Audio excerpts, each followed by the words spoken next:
La convention CIP est une règle de nomenclature qui permet de déterminer la configuration absolue des carbones asymétriques ainsi que la diastéréoisomérie ZE d'une double liaison carbone-carbone. La règle employée est très simple, c'est la règle du classement par numéro atomique décroissant. Prenons un premier cas avec 4 atomes, carbone, oxygène, azote, hydrogène. Si on s'intéresse à leur numéro atomique, le carbone a 6, l'oxygène 8, l'azote 7, l'hydrogène 1. On pourra donc classer ces atomes en premier l'oxygène, en deuxième l'azote, en troisième le carbone, et pour finir l'hydrogène. Évidemment, dans les molécules, il est très rare d'avoir uniquement des atomes à classer, on a plutôt tendance à avoir des substituants. Prenons par exemple le cas de ces trois substituants, CH3, CH2OH et CH2CH3. Si on s'intéresse aux atomes qui sont reliés au reste de la molécule, au premier rang, on voit qu'on a un carbone pour les trois. On ne peut donc pas classer directement à l'aide de ce rang numéro 1. On va donc écrire la formule semi-développée de ces substituants, et on va regarder ce qui se passe au niveau du rang 2. Au niveau du rang 2, on voit qu'ici on n'a que des hydrogènes, donc on va conserver un hydrogène.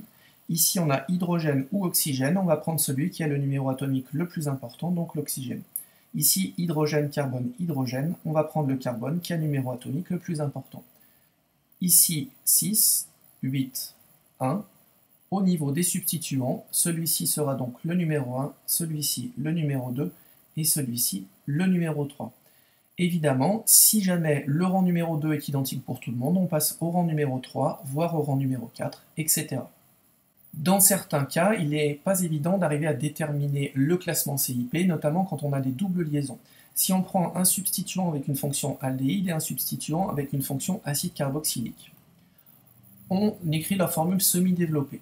On voit ici que le premier rang est identique, c'est un carbone, mais le deuxième rang est également identique, on a de l'oxygène. Pour pouvoir différencier ces deux substituants, on est obligé d'utiliser une astuce de la convention CIP qui fait que toute double liaison en fait peut être considérée comme deux liaisons simples. Ici, deux liaisons simples qui vont vers des oxygènes. De la même façon de ce côté.